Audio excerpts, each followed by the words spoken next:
내가 그 기계를 활용해서 더 높은 부가가치를 창출할 수 있는 인간이 되면 되는 것입니다. 그래서 그런 부가가치를 창출할 때 가장 중요한 키워드는 경험이다.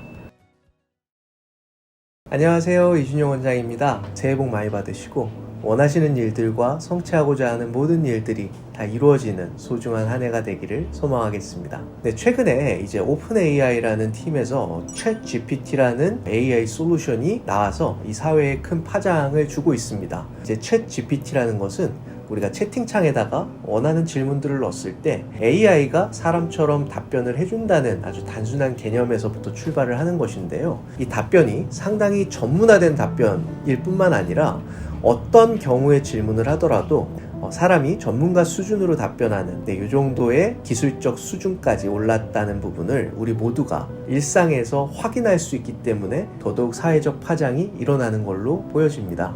최근에 이 오픈 AI라는 회사는 마이크로소프트가 1만 명 이상 최근에 감원을 했잖아요. 그럼에도 불구하고 올해 100억 달러를 추가로 투자를 할 만큼 정말로 이 미래의 산업에 있어서 정말 중요한 사회적 현상이다 라고 보는 시각들이 실제로 투자까지 이어지는 것들을 우리가 살펴볼 수가 있는데요. 제가 몇몇 논문들도 좀 검토를 해보기도 했었습니다. 근데 그 일례 중에 하나가 미국의 그 의대 입학 시험을 실제로 챗 GPT에다가 문제들을 계속 질문을 해서 답변하는 것들을 통해서 정답률을 우리가 확인해 봤더니 50점 정도가 커트라인인데 거의 60점 이상의 성적을 가지고 의사 자격에 대한 합격을 했다라는 내용의 논문도 볼 수가 있었고요. University of Pennsylvania Wharton School의 MBA 과정들을 이 챗 GPT에다가 다양한 문제들, 질문들을 통해서 이 AI가 답변하도록 하고 졸업할 수 있는 역량이 이 AI 스스로 가능한지를 한번 확인해 본 결과 MBA까지도 졸업을 할 수 있는 역량이 있다는 것을 확인했던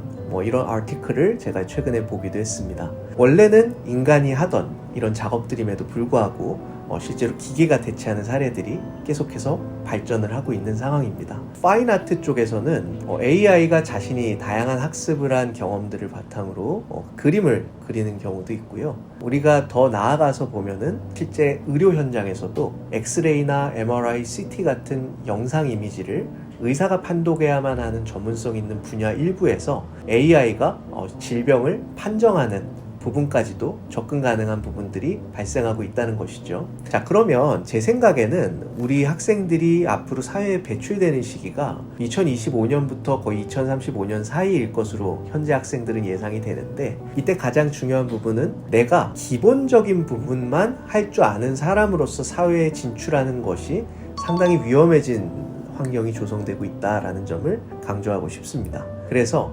여러분들이 그냥 대학을 졸업하고 내가 어느 정도 학위를 가지고 있으면 취업을 정말 할 수 있겠지라는 시대가 지났듯이 더 나아가서는 정말 단순한 문서 작업이나 이런 정도만 할 수 있는 스킬이나 판단을 할 수 있는 통찰력을 갖는 사람의 경우에는 기계가 그거를 대신해서 판단하고 그 일들을 수행할 수 있는 환경이 됐기 때문에 대부분 도태가 될 수 있을 염려가 된다라고 생각을 하고요. 그래서 여러분들께서 앞으로 가장 중요하게 생각해야 되는 포인트는 저는 경험이 될 거라고 생각을 합니다. 우리가 실제로 기업을 경영하는 입장에서도요, 다양한 인원들이 각자의 역할들을 하는 것들이 조화롭게 이루어져야만 그 조직이 원하는 목적을 달성할 수가 있잖아요. 네, 그래서 그 조직의 목적이 달성될 때까지 이 리더십이 있는 사람은 고유의 역할들을 해야 하는 책무가 있지만 각각의 세부적인 역할들을 하는 사람들은 계속 바뀌거나 이런 경우가 생기죠. 그래서 이 리더가 이렇게 역할 분담을 하고 내가 원하는 목적에 맞게 오케스트레이션을 할 수 있는 부분들은 여전히 유효하다고 생각을 하거든요. 그래서 좋은 리더십이라는 거는 일장연설을 하고 계속 모두에게 나의 말로써 생각을 주입해서 끌고 가는 것들이 중요한 게 아니라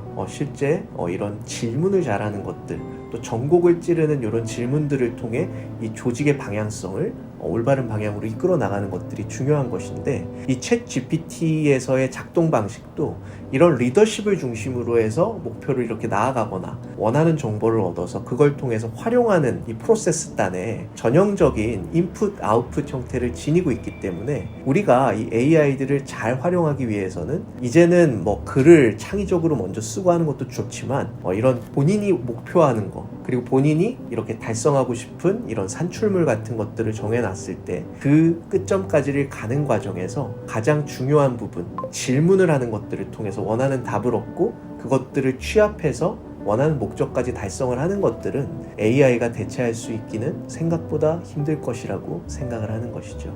그래서 제가 생각하는 여러분들의 포지션은 뭐냐면요. 일단은 전에도 말씀드렸듯이 앞으로 기계가 대체할 수 없는 몇몇 산업군들에 대해서 언급을 해드리는 바가 있어요. 의료 쪽이나 컨텐츠나 아니면 기술을 업투데이트하는 이런 세 가지 영역들 같은 데서의 나만의 전문성을 갖추는 것도 굉장히 중요하지만 앞으로는 이제 대부분 글을 쓰고 정보를 바로 얻어서 가공하는 것까지를 AI가 대체할 수 있는 시대가 이제 도래를 지금 한 것이기 때문에 그 다음으로 9학년 때부터 다양한 현실 세계의 경험을 하는 것들만이 이 AI가 대체할 수 없는 자신만의 강점들을 살려나가는 유일한 방법이 될 수도 있다 라고 저는 생각을 하게 되었습니다. 내가 어떤 전공을 왜 하고 그 다음에 어떤 학교를 가는 게 적합한지도 당연히 고민해 봐야겠지만 그런 것들에 대해서 실질적인 경험들을 다양한 인턴십이 됐든 공모전이 됐든 스타트업 해커톤이 됐든 다양한 챌린지를 받는 것들을 기꺼이 받아들이고 그 경험적 데이터가 쌓이는 부분들을 내가 다른 사람보다 많이 축적을 해야 기계가 지식의 부분을 일부 대체한 것들을 적극 활용해서 이 경험을 토대로 내가 원하는 일들 또는 내가 다른 사람들이 할 수 없는 나만의 고유한 강점들을 살려서 이 사회의 구성원으로서 생존할 수 있다는 점들을 요즘은 많이 생각하게 됩니다. 여러분들은 요즘 어떤 강점을 갖고 계십니까? 그래서 공부만 하는 것들이 이제 능사가 아닌 세상이 온 것 같습니다. 공부를 해서 지식들을 충분히 습득하고 그거를 말로써 표현하거나 글로써 표현하는 것만으로는 우리가 기계에게 이제는 싸워서 이길 수 있는 것들이 점점 제한되기 시작하는 상황이 온 것 같아요. 그렇다고 인간이 필요 없는 세상이 온 거는 아니거든요. 그것보다 중요한 포인트는 뭐냐? 내가 그 기계를 활용해서 더 높은 부가가치를 창출할 수 있는 인간이 되면 되는 것입니다. 그래서 그런 부가가치를 창출할 때 가장 중요한 키워드는 경험이다. 그래서 고등학교 때부터 공부에만 너무 몰두를 하기보다는 우리가 다양한 경험들, 그래서 기계가 할 수 없는 인간적 감정과 고통, 고뇌 이런 경험들도 함께 충분히 경험을 해야만 우리가 앞으로 그런 고부가 가치를 창출할 수 있는 인재가 될 수 있는 시대가 됐다는 말씀을 드리고 싶습니다. 네, 그래서 사실 제가 예전부터 대학 다니고 미국에서 회사 다니고 이럴 때부터 자본주의의 끝은 양극화다라는 이야기들을 정말 많이 들으면서 자라왔거든요. 네, 미국에서도 실제로 보면 정말 상위 1%가 대부분의 이런 부를 가지고 그리고 나머지가 실제로 그런 밑의 역할들을 보조하고 있는 사회적 구조들이 이미 좀 많이 고착화되고 있는 것도 사실이거든요. 근데 대한민국도 최근에 이런 모습들을 보면 그런 방향으로 점차 흘러갈 것으로 예견이 되고 있습니다. 그런 것들의 증거가 최근에 지역 공동화 현상이나 그래서 지방 지역의 인구 소멸 이런 것들을 통해서 이런 인구가 서울로 몰리는 부분도 당연히 한 예시가 될 수 있을 것이고 특정 직업군에서의 급여 수준과 우리가 평균적으로 이제 받는 급여 수준을 대조해 봤을 때도 점점 이거에 대한 격차들이 벌어져서 양극화가 심화되고 있는 게 대한민국에서도 현재 진행형이다 라고 우리가 봐도 과언이 아닌 것 같습니다. 오늘도 경청해 주셔서 고맙습니다. 나는 개인적으로 학생 때 창업을 한번 해보는 건 난 나쁘지 않다고 생각해. 그러니까 요즘 이제 우리 국제학교가 됐든 뭐 미국에 있는 보딩스쿨이 됐든 이런 데서 클럽이라는 걸 하잖아. 근데 이런 클럽만으로 그칠 게 아니라 실제로 기획하고 실제로 MVP 그래서 미니멈 바이어블 프로덕트까지를 뽑아내서 요즘은 뭔가를 파는 게 되게 쉬운 세상이니까 온라인으로 판매까지 해보고 고객의 피드백을 받는 그 생애 주기의 전체적인 경험들을 팀빌딩으로서 가는 것들을 경험해보는 게 되게 중요하다라고 생각해.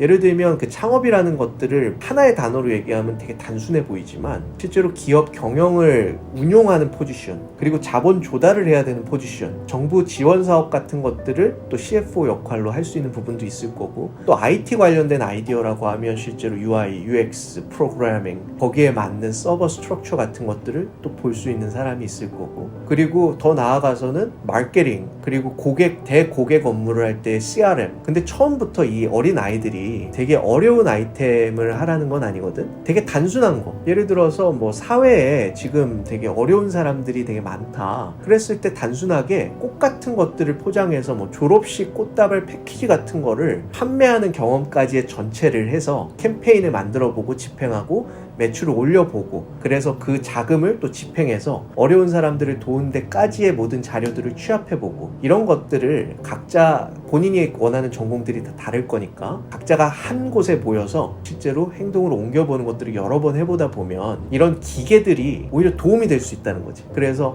이런 질문에 대한 답변들이 바로바로 오니까 그런 식으로 내가 이런 중심을 갖고 있으면 이런 R&R이 있는 체계 속에서 기계를 이런 목적으로 쓸 수 있구나 라든지, 아니면 기계는 이런 것들을 잘하니까 나는 이런 쪽의 부분에서 역량 강화를 좀 해서 내가 이 부분을 좀 파면 기계보다는 내가 대체 불가능한 사람이 될 수 있겠구나라는 이런 확신을 할 수 있는 계기가 될 수 있다고 생각해.